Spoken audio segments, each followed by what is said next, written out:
மதிப்பிற்குரிய மிதுனம் ராசி நண்பர்கள் சகோதர சகோதரிகள் அனைவருக்கும் எனது கனிவான வணக்கங்கள். மிதுனம் ராசி கால சக்கரத்திற்கு மூன்றாவது வீடு தைரிய வீரிய ஸ்தானம் என்று சொல்லக்கூடியது. இளைய சகோதரரை பற்றி சொல்லக்கூடிய ஸ்தானம். புதன் பகவானை ஆட்சி வீடாக கொண்ட இந்த ராசி காற்று தத்துவத்தை உள்ளடக்கிய ராசியாக இருக்கின்றது. இந்த ராசியில் செவ்வாய் பகவானுடைய மிருகசீரிஷம் நட்சத்திரத்தினுடைய மூன்றாவது மற்றும் நான்காவது பாதமும், ராகு பகவானுடைய திருவாதிரை நட்சத்திரத்தின் 4 பாதங்களும், குரு பகவானுடைய புனர்பூஷம் நட்சத்திரத்தினுடைய 1ஆம் பாதம், 2ஆம் பாதம், 3ஆம் பாதம் ஆக 9 பாதங்கள் அப்படிங்கிறது இந்த ராசியில் இருக்கின்றது. இந்த 9 நட்சத்திர பாதங்களில் பிறந்திருக்கக்கூடிய மிதுனம் ராசி நண்பர்களுக்கு அடுத்து வரக்கூடிய காலகட்டங்கள் எப்படி இருக்கும்? அதாவது ராகு பயிற்சி, கேது பயிற்சி, குரு பயிற்சி, ரெண்டாவது சனி பயிற்சி அப்படிங்கிறதெல்லாம் இப்போ இந்த 2025 மிகப்பெரிய வருடாந்திர கிரக பயிற்சிகளாக இருக்கின்றது. இருந்தாலும் மிதுனராசி நண்பர்களுடைய வாழ்க்கையில் ஒரு மிகப்பெரிய மாற்றத்தை ஏற்படுத்துமா, பொருளாதாரத்தை சீர்படுத்துமா, நிதிநிலையை உயர்த்துமா, பிரச்சனைகள் தீர்க்குமா அப்படிங்கிற ஒவ்வொரு எதிர்பார்ப்பும் இருந்துக்கிட்டே இருக்குது. அப்போ இந்த கிரகங்களுடைய பயிற்சி காரணம் நமக்கு என்ன பலனை கொடுக்கும் அப்படிங்கிறத அதிகமான எதிர்பார்ப்போடு காத்துக்கிட்டு இருக்கிறோம் இல்லையா? இந்த எதிர்பார்ப்புகள் நம்ம வாழ்க்கையில் நிறைவேறுமா, நமக்கான பிரச்சனைகள் தீருமா அப்படின்னு சொல்லி எதிர்கொண்டுகிட்டு இருக்கிறோம். பொதுவாகவே மிதுன ராசி உபய ராசி அப்படிங்கிறதுனால இந்த உபய ராசிக்கு 7ஆம் இடம் அப்படிங்கிறது மாரகஸ்தானம் என்று சொல்லக்கூடியது, குரு பகவானுடைய வீடு.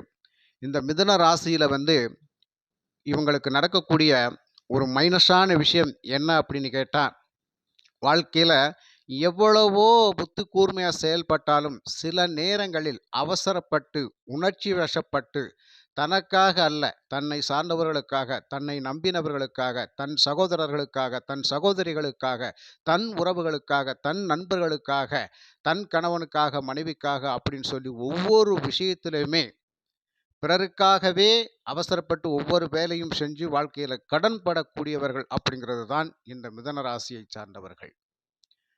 இந்த மிதுனராசி நண்பர்களுக்கு 7ஆம் இடம் மாரகஸ்தானமாக வருகின்ற பொழுது இந்த இடத்துல மிதுனராசி நண்பர்களுடைய வாழ்க்கையில் எப்போதுமே மற்றவர்களை சார்ந்து இருக்கின்ற பொழுது அவர்களிடத்திலெல்லாம் கவனமாக இல்லை என்றால் கண்டிப்பாக வாழ்க்கையில் மற்றவர்களால் உங்களுக்கு துன்பங்களும், துயரங்களும், கஷ்டங்களும், நெருக்கடிகளும் வந்து கொண்டே இருக்கும் அப்படிங்கிறதுல எந்த ஒரு மாற்று கருத்தும் இல்லை. நம்பினார் கைவிடப்பட மாட்டார் அப்படிங்கிற மாதிரி மிதுன ராசிக்காரவங்களை நம்பினா ஒரு சூழ்நிலையிலும் கைவிட மாட்டாங்க. ஆனால் மற்றவர்களை மீது அதிகமாக கண்மூடித்தனமாக நம்பிக்கை வைத்து மற்றவர்கள் மிதுன ராசிக்காரவங்களை கைவிட்டுருவாங்க அப்படிங்கிறதும் 100க்கு 100% உண்டு. ஒரு விதிவிலக்காக வேண்டுமானால் 10 பேர் வேற மாதிரி இருக்கலாம். பாக்கி 90% பேருடைய வாழ்க்கையில், மிதுன ராசிக்காரங்களுடைய வாழ்க்கையில் ஏமாற்றங்களும் நம்பிக்கை துரோகங்களும் தான் அதிகமாக நடந்திருக்கும். இதைத்தான் நீங்கள் எதிர்கொண்டிருப்பீங்க இல்லையா? ஒரு உயிருக்குயிராக நேசித்து திருமணம் செய்து கொண்ட காதலன் காதலி, அதாவது கணவன் மனைவி ஆனதுக்கப்புறம் கூட ஒரு குறுகிய காலங்களில் ஏதோ ஒரு சந்தர்ப்ப சூழ்நிலைகள் அவர்களை குடும்பத்தில் சண்டை சச்சரவுகளை ஏற்படுத்தி பிரிவினைகளை கொடுத்து விடுகிறது சில பேருடைய வாழ்க்கை. ஆனால் அந்த பிரிவினைகளை தாங்க முடியாமல் காலமெல்லாம் ரணவேதனைப்பட்டு கொண்டிருப்பவர்களும் இந்த மிதுனராசி நண்பர்கள். உயிருக்குயிராக நேசித்தேன், வாழ்க்கையே நீதான் இருந்தேன், ஆனால் என்னுடைய வாழ்க்கை பாழ்பட்டு போச்சு, என்னை விட்டு பிரிஞ்சிட்டே அப்படின்னு சொல்லி வேதனைப்படக்கூடியவங்களும் இவர்கள்தான். அதே மாதிரி கணவன் மனைவி உறவு அடிக்கடி விரிசல் வரக்கூடியது அப்படிங்கிறது நிச்சயமாக மிதுனராசிக்காரங்களுடைய வாழ்க்கையில் இருக்கும். அதாவது பேசியே திருமணம் பண்ணாலும் கூட ஒரு காலகட்டத்தில் பொறுமை நிதானம் அவசியம் இல்லாத பட்சத்தில் கண்டிப்பாக இவர்களுக்குள் பிரிவினைகள் வந்து விடுகின்றது. அது எப்படின்னு கேட்டால், மிதுன ராசிக்காரவங்களுடைய சொற்கள் அப்படிங்கிறது, வார்த்தைகள் அப்படிங்கிறது, உங்களுடைய கவனிப்பு அப்படிங்கிறது, உபசரிப்பு அப்படிங்கிறது எந்த சூழ்நிலையிலும் சரியாக தான் இருக்கும். ஆனால் மற்றவர்கள் குறிப்பிட்ட காலத்துக்கு அப்புறம் உங்களை நிராகரிக்கத்தான் பார்க்குறாங்களே தவிர, உங்களிடத்தில் இருக்கிற அத்தனை தேவைகளையும் வாங்கிக்கிட்டு பூர்த்தி பண்ணிக்கிட்டு உங்களை வச்சு பல காரியங்களை சாதிச்சுக்கிட்டு உங்களை நிராகரிக்கத்தான் பார்க்குறாங்களே தவிர, ஏற்றுக்கொண்டு வாழ்க்கையில் இறுதி வரைக்கும் பயணிப்போம் அப்படிங்கிறது 100க்கு ஒரு 10% பேர் தான் உண்டு. பாக்கி 90% பேருடைய வாழ்க்கையில் சிக்கல்களும் இப்படி பல பிரச்சனைகளும் நடந்து கொண்டு இருக்கும். இதையெல்லாம் அட்ஜஸ்ட் பண்ணி பொறுத்து பொறுத்து பொறுத்து பொறுத்து சில நேரங்களில் தன் பிள்ளைகளுக்காக வாழக்கூடிய அம்மாமார்கள் உண்டு, தந்தைமார்கள் உண்டு.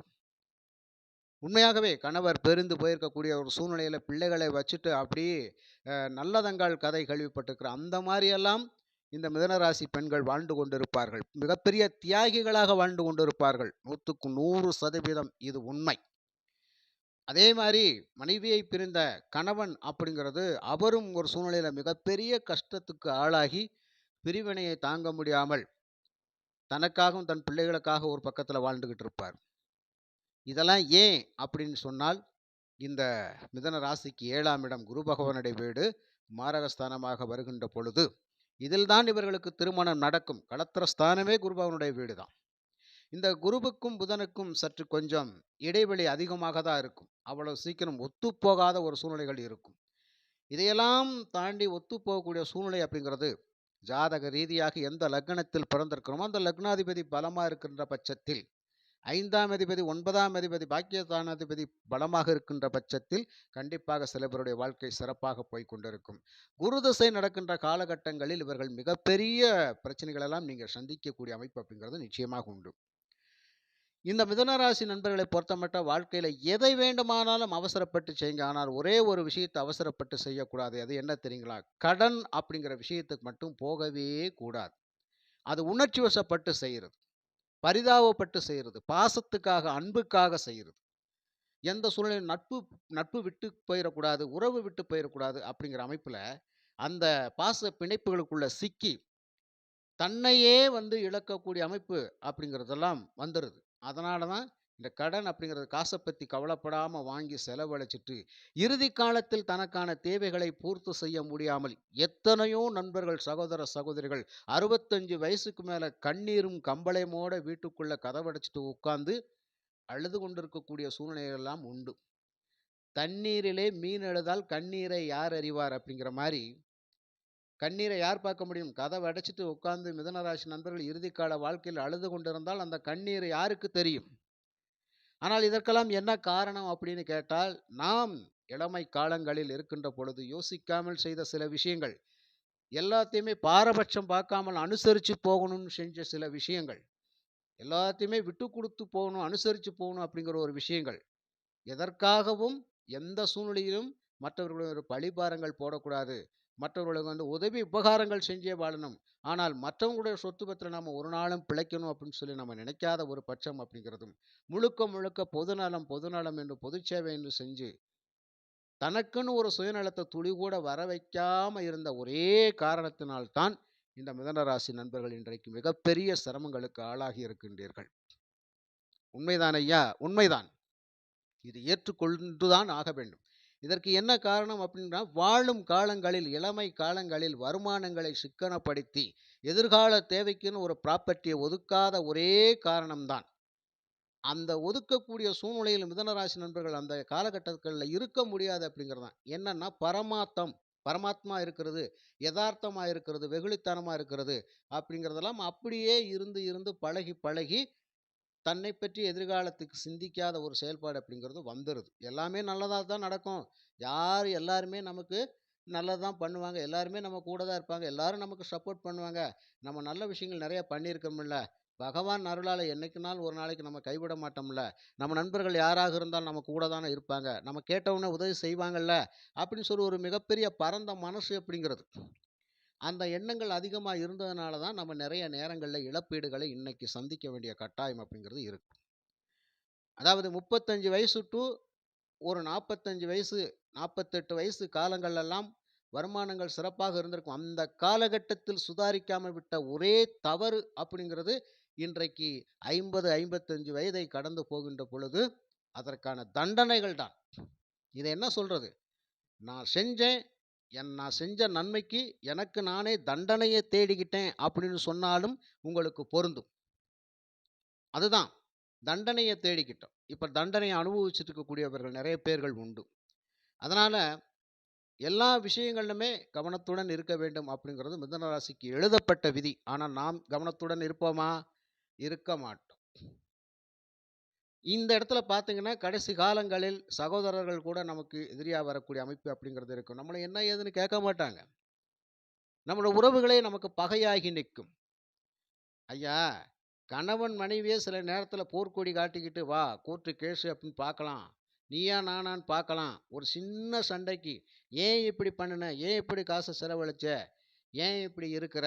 அப்படின்னு ஒரு சின்ன கேள்வி கேட்டிருப்போம். தவறுகளை சுட்டிக்காட்டி திருத்துறதுக்காக வழிமுறை சொல்லியிருப்பாங்க. வீட்ல கணவனா இருந்தாலும், மனைவியா இருந்தாலும். "ஏன் இப்படி எதுக்கு எடுத்தாலும் கோவப்படுறீங்க? ஏன் கோவப்பட்டு பேசுறீங்க? ஏன் டென்ஷன் ஆகுறீங்க? புரிஞ்சு பேசுங்க. நான் என்ன சொல்றேன்னு கேட்டு பேசுங்க. நான் நல்லது தான சொன்னேன்." அப்படின்னு சொல்லி கெஞ்சி மன்றாடி மனைவி கணவனிடத்தில் சொன்னாலும் சில கணவன்மார்கள் கேட்டுக்கொள்ள மாட்டார்கள். அதிகார துஷ்பிரயோகம் செய்வார்கள். தாம் வச்சதா சட்டம்னு சொல்லி அந்த பெண்கள வந்து ரொம்ப ஒரு இழிவா ஏளனமாலாம் பார்ப்பாங்க. சில வீட்டுகள்ல நிச்சயமாக இது நடந்து கொண்டு இருக்கும். இதெல்லாம் எதனால? தான் என்ற அகம்பாவம் சில பேருக்கு நிச்சயமாக வந்து விடுகிறது. இதெல்லாம் மாற்றித்தான் ஐயா ஆக வேண்டும். ஆக வாழும் காலங்களில் அதாவது ஒரு 35 வயதை கடந்து 45 வயசு, 48 வயசுக்குள்ள இருக்கிற மிதுன ராசி நண்பர்கள் கண்டிப்பாக எல்லாத்தையும் அனுசரிச்சு போன மாரி வாழ்க்கையில இன்னும் நம்ம நெறைய விஷயங்கள்ல விட்டு குடுத்து அனுசரிச்சு போனா மட்டும் தான், நம் குடும்பம், நம் மனைவி, நம் மக்கள் எல்லோரும் பிரியாமல் கடைசி வரை சந்தோஷமாக வாழ வேண்டும் அப்படிங்கிற அந்த பிடிப்புத்தன்மை அப்படிங்கிறது வரும். புரியுதுங்களா? இதெல்லாம் நிச்சயமாக மிதுன ராசி நண்பர்கள் ஏற்றுக்கொண்டு தான் ஆக வேண்டும். பல விஷயங்களில் மிதுன ராசி நண்பர்கள் பாதிக்கப்படுகிறார்கள் அப்படின்றால், அதில குடும்ப பிரச்சனையும் ஒரு முக்கியமான பிரச்சனையாக இருக்குது. கணவனுக்காகவே வாழ்றேன். நீங்க சொன்னா, அது எனக்கு வேத மந்திரம் அப்படின்னு சொல்லி கூட வாழ்ற மனைவிக்கு, அந்த கணவர் எந்த சூழ்நிலையிலும் பக்கபலமா இருக்க மாட்டார், சில வீடுகளில். அதே மாரி தான் மனைவிக்காக தான் நான் வாழ்றேன் அப்படின்னு சொன்னாலும், அந்த மனைவியும் சில நேரங்கள்ல, சில வீடுகள்ல ஒரு போர்க்கொடி தூக்கிக்கிட்டு தான் இருக்கும். அப்படிங்கிறதெல்லாம் உண்டு. ஆனால் இதுக்கெல்லாம் தாண்டி ஒரு விதி விலக்காக 10% பேர் கடைசி வரைக்கும் இணைபிரியாமல் வாழ்கின்றவர்களும் உண்டு நண்பர்களே. அதனால எவ்வளவோ விஷயங்கள் இருக்குது. இருந்தாலும் இந்த நான் சொல்லக்கூடிய பொதுவான விஷயங்கள் எல்லாம் எதுக்காக சொல்றோம் அப்படின்னு சொன்னால், ஒரு சின்ன வழிமுறைகள். இதையெல்லாம் சரி செய்து வாழ்ந்து விட்டால் கண்டிப்பாக நம் வாழ்க்கை அப்படிங்கிறது சிறப்பா இருக்கும் அப்படிங்கிறனால தான். இப்போ வந்து பார்த்தீங்கன்னா, இந்த மிதுன ராசிக்கு இப்ப குரு பெயர்ச்சி, ராகு கேது பெயர்ச்சிகள், சனி பெயர்ச்சியெல்லாம் இந்த வருஷத்துல நடக்குது. இந்த மே 14 குரு பெயர்ச்சி, மே 18 ராகு கேது பெயர்ச்சிகள் சிறப்பான அற்புதமான பலன்களை தரக்கூடிய அமைப்பு அப்படிங்கிறது இருக்குது.